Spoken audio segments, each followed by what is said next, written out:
So I'm going to talk a little bit about the IRA contribution limit changes. So the actual contribution limit has not changed in the last 3 years, and for 2022, it will remain the same at $6,000 or $7,000 if you're 50 years and older.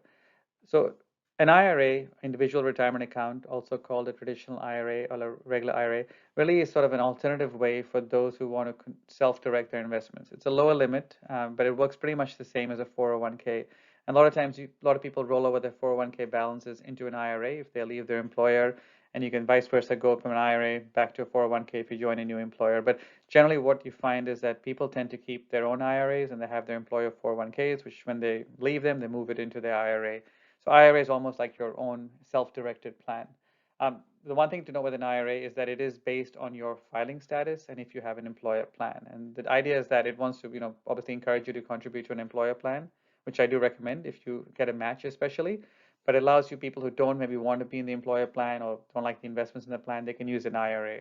Now the limit is only 6,000 in 2022, the same as 2021.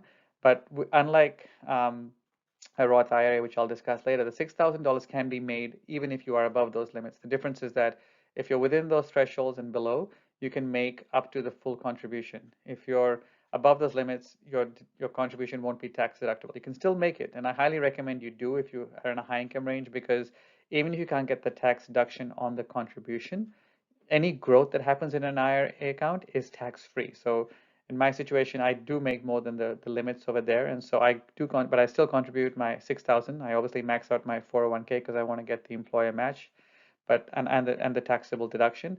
But I also do the 6,000 because fortunately I have the money, and that any gains I get on the 6,000 in my IRA account are tax free. So it actually works out over the long term because the gains I hope will significantly outpace any tax benefits I could have gotten.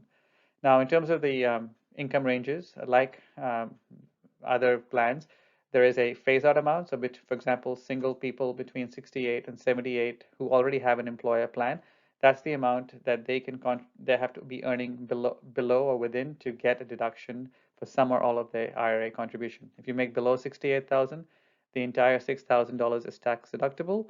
And again, this is above and beyond a 401k plan. So, most people who are earning less than 68 probably won't be able to max out their 401k plan, but they can also contribute $6,000 as well and get the full deduction. And they can go up to 78,000, but for a partial deduction. And you can see the IRS site for how that works out. But it's essentially the 10,000 difference divided by 6,000. So for every $1,000 you lose part of that $6,000 deduction.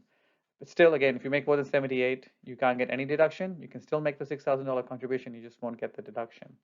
Same if you're married and have a plan, the income limits are lower than for if you're married but your spouse has a plan, your income limit goes up more because you don't have a plan, but you're hit a bit because your spouse has an employer plan. If you're married, filing separately and have an employer plan, it's really low because it's almost saying that you should be using your employer plan.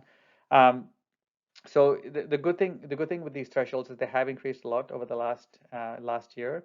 They've only been increasing by about $1,000 each, but this time they seem to have jumped by a significantly more amount, which means a lot more people will qualify. And if you're over 50, you obviously can make a $1,000 extra catch-up contribution.